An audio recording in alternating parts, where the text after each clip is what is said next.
101 Dalmatians is one of my childhood favourite Disney films. I loved all of the Disney animal films. And I had seen Patch's London Adventure. It was released in... Well, I think it was released in 2002, but it was released in the UK on VHS in 2003, which is when I would have seen it. Aged around about 10 or 11, so kind of still the target audience for this. I know Disney animations are often fun for the whole family, but I find with the sequels to the classics are never really family films, they're more children's films.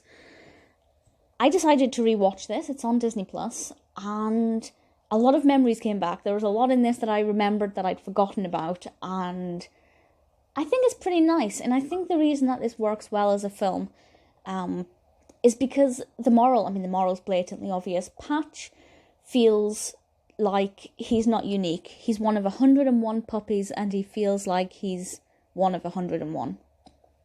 He gets left behind one day. By accident, the family didn't abandon him. And he decides that this is the perfect opportunity to go and meet his hero, Thunderbolt, from Canine Crunchies. And as soon as I heard that Canine Crunchies song, I was 11 years old again. It's exceptionally addictive. And Patch finds himself adventuring through London alongside Thunderbolt. And I guess obviously the anxiety of this is, will he ever be reunited with his family? I won't tell you if he is, but it's a Universal rated Disney film. You can probably work it out for yourself. It's a nice story. It's very sweet. Patch has always been one of my favourites, so I think they definitely chose the best one. Had it been maybe Lucky or Rolly, Lucky would have been a really bad one to be abandoned. Not that name wouldn't really work anymore. But had it been one of the other puppies, it wouldn't have been the same.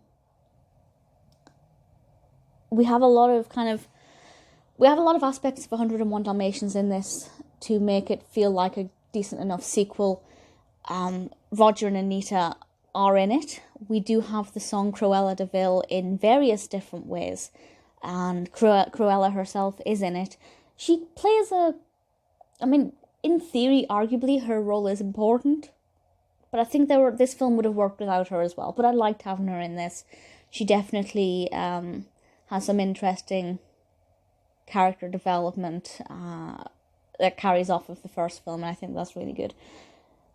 So I like it. It's cute. The animation quality is the same style as the original, which is something that I really appreciate. Obviously slightly better and crisper and sharper than the 60s film. But, the animals are still recognisable. Perdita. Perdy is one of my favourite... Not one of my favourite Disney characters, but one of my favourite Disney animations. Just to look at her, she's one of my favourite Disney drawings. We have a really good voice cast here. It's directed by Jim Kammerud and Brian Smith, before I forget to mention that. The voice cast is good. Thunderbolt's voiced by Barry Bostwick. Lightning is voiced by Jason Alexander. Lightning is an absolutely adorable little corgi, and I'm a big fan of corgis, so that's very exciting. Martin Short voices Lars. One of my favourites, Kath Soucie voices Purdy. Really great voice cast, and Bobby Lockwood voices Patch. All of the child voices in this are absolutely brilliant. I can't really fault it in the slightest, to be perfectly honest with you. It's a lovely film. Is it my favourite Disney sequel? No. It never will be my favourite Disney sequel, but I think it's done exceptionally well. A lot of Disney sequels are really drab and boring. This one, my favourite Disney sequel, by the way, is Simba's Pride. Always will be.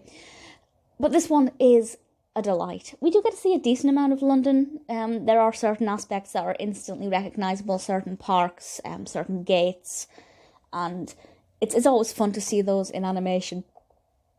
Patch's London Adventure is... I remembered it fondly. I thought that rewatching it, I'd think a little less of it. But actually, to be perfectly honest, I still think it's pretty good fun.